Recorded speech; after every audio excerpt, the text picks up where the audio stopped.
ఒకరోజు బుద్ధుణ్ణి ఒకరు ఇలా అడిగారంట, మీరు మెడిటేషన్ చేసి ఏం పొందారు అని. దానికి బుద్ధుడు ఇలా సమాధానం చెప్పాడంట, ఏమీ పొందలేదు, కానీ నేను పోగొట్టుకున్నది మాత్రం చెప్పగలను. అవి కోపం, ఒత్తిడి, ఆందోళన, చావు భయం అని సమాధానం ఇచ్చాడంట. వాళ్ళేమనుకుంటారో వీళ్ళేమనుకుంటారో అనుకుంటూ పోతే సగం జీవితం అయిపోతుంది. అసలు నువ్వేమనుకుంటున్నావో అది నువ్వు మొదలుపెట్టు, కనీసం ఏదో ఒకటన్నా అవుతుంది. ఓటమితో వెనుతిరిగేవారు కొందరు, అదే ఓటమి నుండి మొదలుపెట్టేవారు మరికొందరు. సందర్భాలు ఒకటే కానీ సంకల్పాలు వేరు. సంకల్పం గట్టిదైతే సాధించే శక్తి దానంతట అదే వస్తుంది. తప్పు చేయని మనిషి అంటూ లోకంలో ఉండరు. తన తప్పును సమర్థించుకునేవారు మూర్ఖులు. ఇతరుల తప్పును వేలెత్తి చూపేవారు అత్యంత మూర్ఖులు. చేసిన తప్పును దిద్దుకునేవారు ఉత్తములు.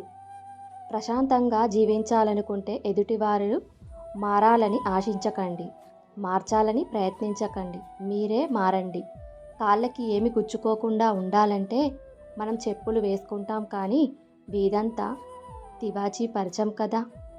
దాచిన రూపాయి నిన్ను ధనవంతుని చేస్తుంది, దానం చేసిన రూపాయి నిన్ను ధర్మాత్ముడిగా మారుస్తుంది.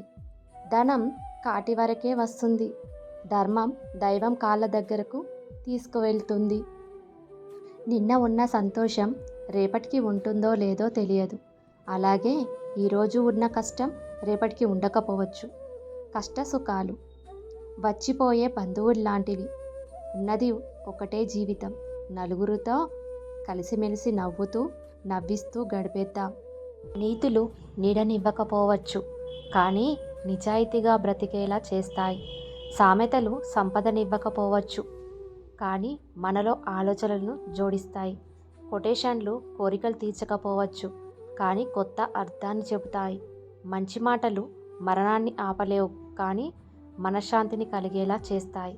అందుకే ఎవరైనా 4 మంచి మాటలు చెప్తే కొట్టిపారేయకుండా వినడానికి ప్రయత్నించండి.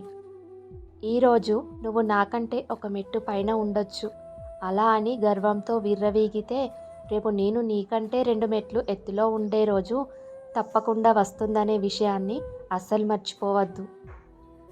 విద్య నేర్చుకొని గురువుని మర్చిపోకు.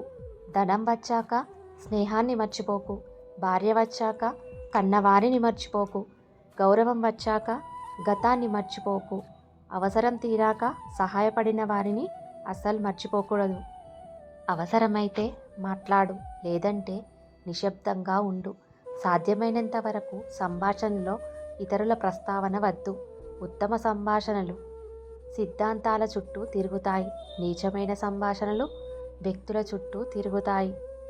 ఈ వీడియో కనుక మీకు నచ్చినట్లయితే తప్పకుండా లైక్ చేసి, షేర్ చేసి, సబ్స్క్రైబ్ చేయడం మాత్రం అస్సలు మర్చిపోవద్దు. Thanks for watching.